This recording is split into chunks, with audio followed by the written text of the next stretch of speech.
So you've got this faith, Islam, with over 1 billion followers all around the world. What holds it all together?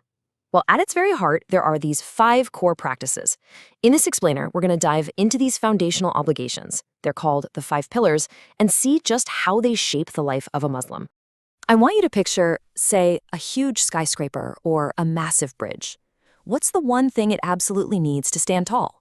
A rock-solid foundation, right? Well, a global faith? It's really no different. It needs a core set of principles, a structure that can support the beliefs of literally millions of people across different cultures and through the centuries. So what are those foundations for Islam? All right, here's our game plan. We're going to walk through all 5 pillars one by one. We'll start with the absolute core, the declaration of faith. Then we'll get into the daily and yearly practices, things like worship and charity, and we'll wrap it all up with what is, for many, the pilgrimage of a lifetime. Think of it as our roadmap for the journey ahead. Okay, so let's start with the big picture here. These 5 practices, they're not just, some good suggestions. Nope. They are considered fundamental obligations for every single Muslim. Together, they're known as the pillars of Islam, and they create the essential framework for a life built on faith. And that word, pillars, it's such a perfect metaphor, isn't it? It's not just a random name. These 5 practices are truly seen as the supports that hold up a Muslim's entire spiritual life. They connect a person individually to God, but just as importantly, they connect them to this huge, global community of fellow believers. So here they are: Shahada, Salah, Zakat, Sawm, and Hajj. Each one represents a different piece of the puzzle, a different aspect of devotion, but they're all deeply connected. So you ready? Let's break them down one by one.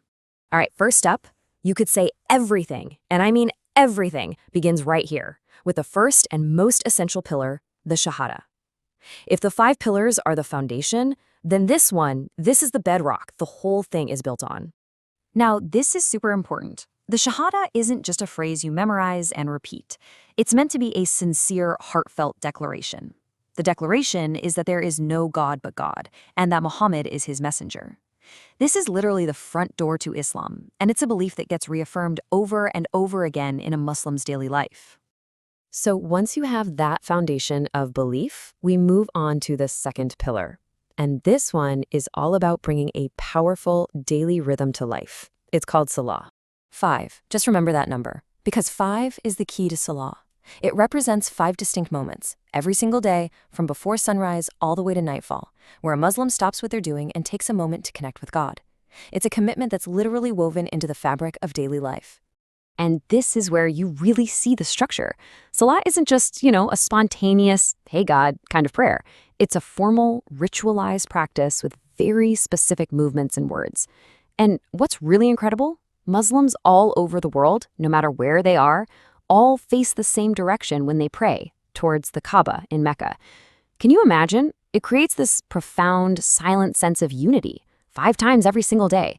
Okay, so we've gone from personal belief to personal prayer. Now with the third pillar, Zakat, we're going to shift our focus a bit. We're moving from that individual connection with God to something broader, a social and communal responsibility. You'll often hear Zakat translated as just charity, but honestly, that doesn't quite capture it. It's so much more. It's seen as a spiritual duty, almost a form of social justice. It's a set percentage of a person's savings that's given to help the poor and needy. The idea is like it purifies your own wealth, while also building this amazing sense of shared responsibility in the community. All right, on to our 4th pillar, Sawm. This is an annual practice, and it's all about self-discipline, deep reflection, and, maybe most importantly, growing your empathy for others. So what is it? Well, during the entire holy month of Ramadan, which is the 9th month in the Islamic calendar, Muslims who are observing the fast will abstain from all food and drink, even water, from dawn all the way to sunset. But the goal isn't just to be hungry and thirsty.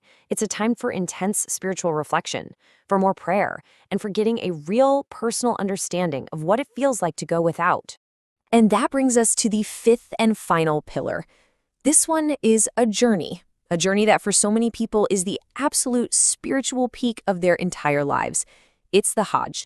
Now, the Hajj is a little different. It's the one pillar that's conditional. You only do it if you're physically and financially able to.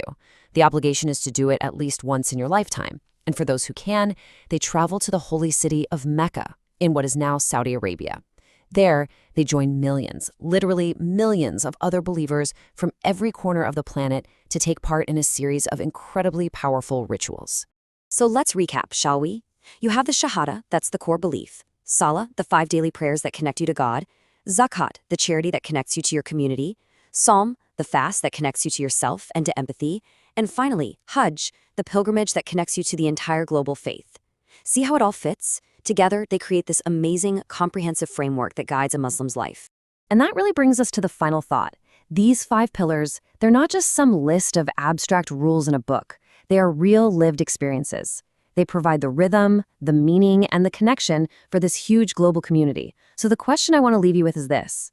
How does this simple, 5-part framework like this continue to shape the daily lives, the decisions, and the spiritual journeys of more than 1 billion people right now, today?